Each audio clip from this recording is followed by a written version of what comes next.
ಮೊದಲು ನೀನು ಹೇಳು ಮಾವ. ಅದ್ಯಾಕೆ? ಯಾಕೆ ಅಂದರೆ ರೇಷನ್ ಕಾರ್ಡಲ್ಲಿ ಮೊದಲು ಹೆಸರಿರೋದು ನನ್ನ ಮಾವಂದಲ್ವಾ, ಅದಕ್ಕೆ ಅವನೇ ಹೇಳಿ.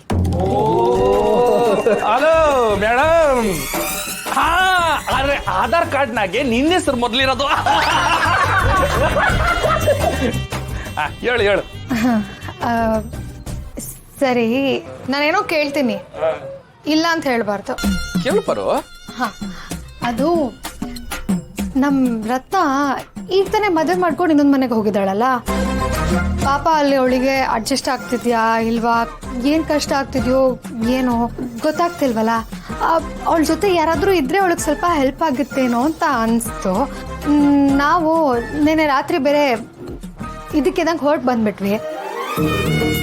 ಅವಳ ಪಾಪ ಹೆದರ್ಕೊಂಡಿರ್ತಾಳೋ ಏನೋ, ನಮ್ಮನೆಯವರು ಅಂತ ಅವಳ ಜೊತೆ ಯಾರಾದರೂ ಒಬ್ರು ಇದ್ರೆ ಚೆನ್ನಾಗಿರುತ್ತೆ ಅಂತ ಅನಿಸ್ತು. ಏನ್ ಪ್ಯೂನಿ ಇದು? ಬಾರು ಕ್ಯಾಮ್ರಾ ಗೇಮ್ರಾ ಇಟ್ಬಿಟ್ಟವಳ, ಹೆಂಗೆ ಇರೋ ವಿಷಯನ ಹಂಗೆ ಹೇಳ್ತಾವಳೆ. ಅದಕ್ಕೆ ಪರ ಏನ್ ಅನ್ಕೊಂಡಿದ್ದೀನಿ ನೀನು? ನಾನು ಒಂದು 2 ದಿನದ ಮಟ್ಟಿಗೆ ನಾನು ತವ್ರ ಮನೆಗೆ ಹೋಗ್ಬಿಟ್ಟು ಬರಲ್ಲ. ವೈದ್ಯರು ಹೇಳಿದ್ದು ಆರೆಂಜ್ ಜ್ಯೂಸು, ಪೇಷಂಟ್ ಕೇಳಿದ್ದು ಆರೆಂಜ್ ಜ್ಯೂಸ್. ಆರೆಂಜ್ ಜ್ಯೂಸ್ ಕುಡಿ ಬಾರು. ಕುಡಿ ಆರೆಂಜ್ ಜ್ಯೂಸ್ಗೆ ಜೈ. ಕುಡಿ. ಅಲ್ಲ ಮಾವ, ಏನು ಹೇಳು, ನಾನು ಹೋಗಿ ಬರಲಾ? ಅಯ್ಯೋ, ನಿಮ್ಮಪ್ಪನ ಮನೆಗೆ ಹೋಗಕ್ಕೆ ಯಾರಪ್ಪನ್ ಕೇಳ್ಬೇಕು? ಆರಾಮಾಗಿ ಹೋಗು, ಆರಾಮಾಗಿ ಹೋಗು.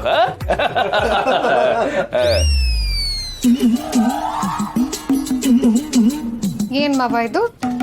ನಾನು 2 ನಿಮಿಷ ಕಾಣಿಸ್ಲಿಲ್ಲ ಅಂದ್ರೆ ಆಕಾಶ ಭೂಮಿ ಒಂದ್ ಮಾಡೋ ನೀನು 2 ದಿನದ ಮಟ್ಟಕ್ಕೆ ಹೋಗಿ ಬರ್ತೀನಿ ಅಂದ್ರು ಆರಾಮಾಗಿ ಕಳ್ಸಿಕೊಡ್ತಿದ್ಯಲ್ಲ, ಅದು ಇಷ್ಟು ಖುಷಿಯಾಗಿ.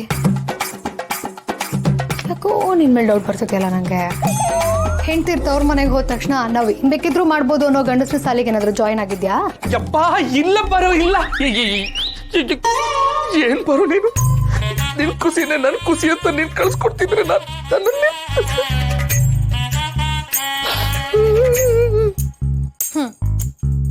ನೀನ್ ಈ ಓವರ್ ಆಕ್ಟಿಂಗ್ ನೋಡ್ತಿದ್ದಾಗ್ಲಿ ಡೌಟ್ ಜಾಸ್ತಿ ಆಗ್ತಾ ಇದೆ. ಗೋಡಮ್ಯಣ್ಣ, ಗೊರ್ಕೆ ಅಣ್ಣ, ನಾನು ಹೋದಾಗ ಇವ್ರ ಮೇಲೆ ಒಂದು ಕಣ್ಣಿಟ್ಟಿರಿ. ಯಾಕೋ ನಂಬಿಕೆನೇ ಇಲ್ಲ.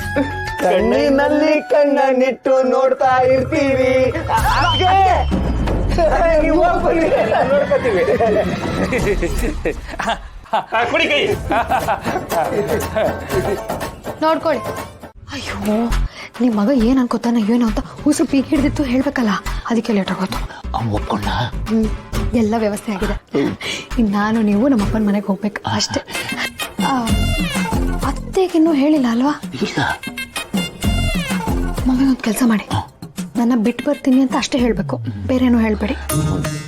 ಅವಳು ನನ್ ಬಿಟ್ಟಿರಕ್ಕಿಲ್ಲವಾ? ನೀವು ಬಿಟ್ಟಿರ್ತೀರಾ? ಇಲ್ಲ ಕಣವ, ಬೋ ಕಷ್ಟ ಆಯ್ತದೆ. ಕ್ಯೂಟ್ ಮಾವಯ್ಯ. ಆದ್ರೆ ಇದು ಅಮ್ಮ ಮಗ ಒಂದಾಗ್ಲಿ ಅಂತ ಮಾಡ್ತಿರೋದಲ್ವಾ, ಒಂದು 2 ದಿನ ಓಕೆನಾ?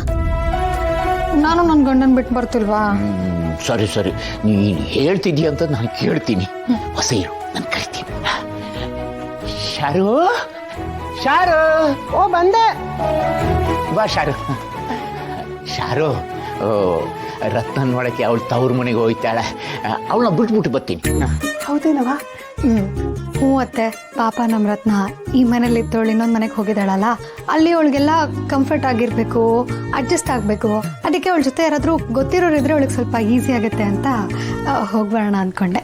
ಹೌದು ಕಣವ, ನೀ ಹೇಳ್ತಾ ಇರೋದು ನೋಡಿದ್ರೆ ನನಗೂ ಬರಬೇಕು ಅಂತ ಮನ್ಸಾಯ್ತದೆ. ಆದ್ರೆ ಬೇಡ, ನೀನು ಹೋಗ್ಬ. ಬರವ, ನಡಿಯವ್ವ, ತಡ ಆಯ್ತದೆ. ರೀ,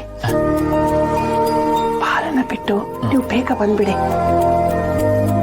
ಯಾಕೆಂದ್ರೆ ನನ್ನ ಮಗ ಶಿವು ಬಂದ್ರೆ ನಾನು ನೋಡಿದ್ರೆ ಬೇಸರ ಆಗ್ತಾನೆ, ಮತ್ತೆ ಅವ್ನು ಬಂದಾಗ ಇಲ್ಲಿ ಮಾತಾಡಕ್ಕೆ ಯಾರು ಇಲ್ಲ ಅಂದ್ರೆ ನೋವು ಮಾಡ್ಕೊತಾನೆ. ಬೇಗ ಬಂದ್ಬಿಡಿ. ಆಯ್ತು ಕಣವ, ಹಿಂಗೋಗಿ ಹಂಗೆ ಬಂದ್ಬಿಡ್ತೀನಿ. ನಡಿ ಪರವ, ನಡಿ. ಹುಷಾರು, ನಡಿ.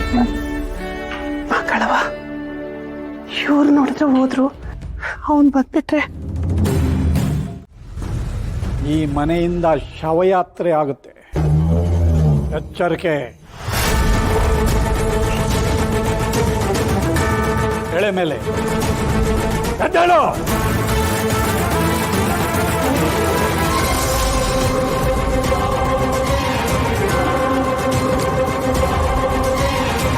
ಹೊಗಳಿ ಹೊಗಳಿ ಅಟ್ಟಕ್ಕೇರಿಸಿದವನಿಗೆ ತೆಗಳಿ ತೆಗಳಿ ಆಟದಿಂದ ತಳ್ಳೋದು ಗೊತ್ತಿರುತ್ತೆ. ನಮ್ಮ ವಂಶದಲ್ಲಿ ಈ ಮನೆಯಲ್ಲಿ ಯಾವತ್ತೂ ಹೆಣ್ಮಕ್ಳಿಗೆ ಅಧಿಕಾರ ಕೊಟ್ಟಿದ್ದಿಲ್ಲ. ಹಾಗೆ ಅಧಿಕಾರ ಕೊಡೋದಕ್ಕೆ ನಾನು ಬಿಡೋದು ಇಲ್ಲ.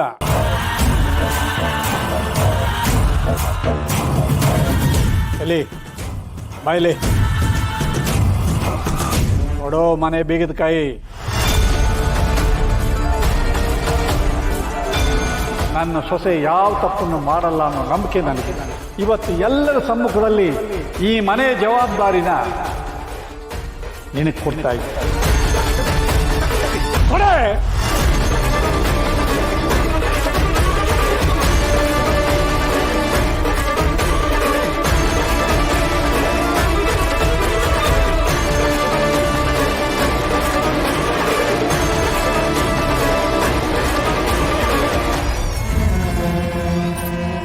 ಅಪ್ಪಯ್ಯ, ನೀನ್ ದೊಡ್ಡ ತಪ್ಪು ಮಾಡ್ತಿದ್ಯಾ? ಲೇ ಪರಶು, ನೀನು ಇನ್ನೊಂದು ಮಾತಾಡದೆ ಇವಳು ಹೆಣ ಬೀಳುತ್ತೆ. ನಿಮ್ಮ ಜಾಗ ಎಲ್ಲಿ ಅಂತ ತೋರಿಸಿದ್ದೀನಲ್ವಾ, ಕರ್ಕೊಂಡು ಹೋಗ್ತಾ ಇರೋ.